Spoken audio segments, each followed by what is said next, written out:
Breakfast Television's Pollen Report is brought to you by Reactin. Learn more about typical spring and indoor allergy symptoms at reactin.ca. Good morning. Here's a look at your pollen report on this Tuesday, where we have a low count for pine, fir, and spruce, a low count for miscellaneous weeds, and a low count this morning for true grasses. When we add those all together, we have a total pollen level this morning of low. And we'd like to thank Reactin for helping us breathe easier on what we call day number 6. Day number 6 of consecutive days of 30-plus weather. Let's take a look what we have in terms of some of the temperatures right now. We have temperatures of 23 degrees right now up at Pearson, 21 into Hamilton, 21 Niagara Falls, 23 Windsor, 18 over through Ottawa. With the humidex right now, we have a humidex of 28, and that sun is quickly getting higher in the sky and quickly increasing that temperature. Another dry day in store for us, so water the lawns, gardens, and especially those containers. As we can take a look over the next 3, we're going to stay in the 30s. A high today 33, humidex 39.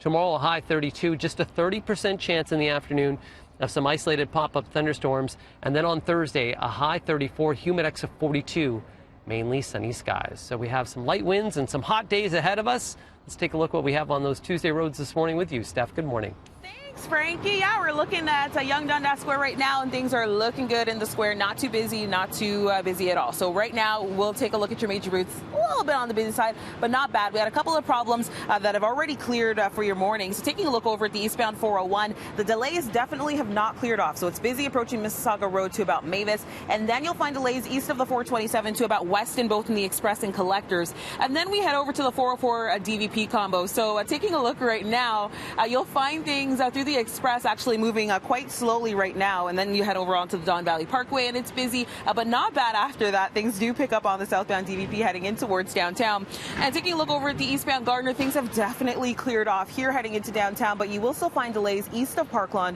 to about South Kingsway, and then it's busy from Jameson to about Dufferin. Taking a look over at the westbound 401, looks like things have cleared off, so it's to the top of your screen there. It is still busy though, approaching Nielsen to Kennedy, alternately Express and Collectors, and we had a problem west of Dixon in the right lane. That problem has cleared away.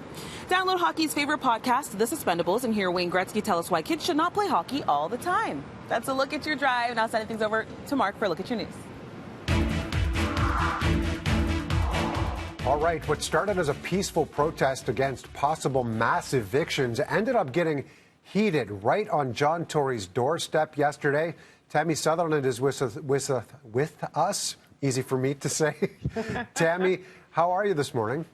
I'm good. Thank you so much, Mark. Yesterday, you're talking about those protests and just how tense they ended up. It actually started off very peaceful on the lawn of Queen's Park yesterday afternoon. There were hundreds who were protesting proposed changes to Bill 184, changes that advocates say will make it easier for landlords to kick tenants out, especially those tenants who have been unable to pay their rent because of the COVID-19 shutdown.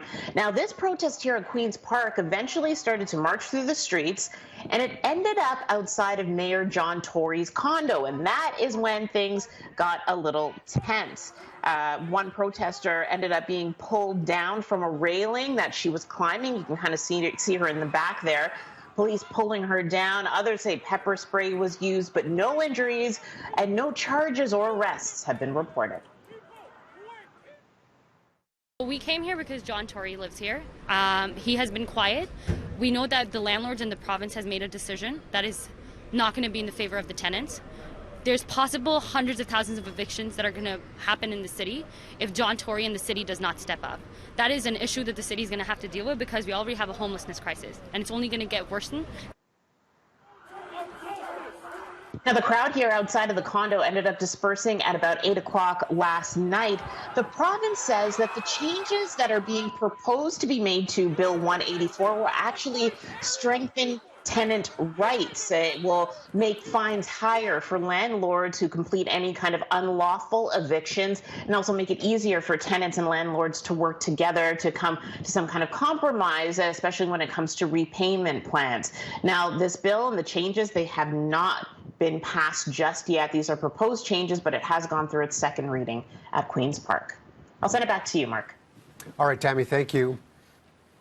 Some good news for sports fans. Toronto announcing that outdoor sports and multi-use fields will be opening starting today.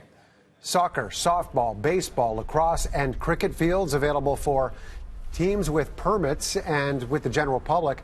A number of health measures will still be in place, though, such as limiting the amount of people allowed in each location at one time.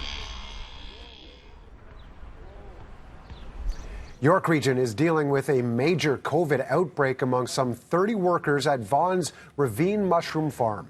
The region's medical officer of health says they're on top of the situation, doing the best that they can. We have one large outbreak at a farm and a few cases each at several farms in York Region. These have been proactively identified with the help of our hospital partners, in particular South Lake Hospital. Now, public health officials have visited all affected farms, and they claim the risk to the general public is low. They were first made aware of the outbreak late last month.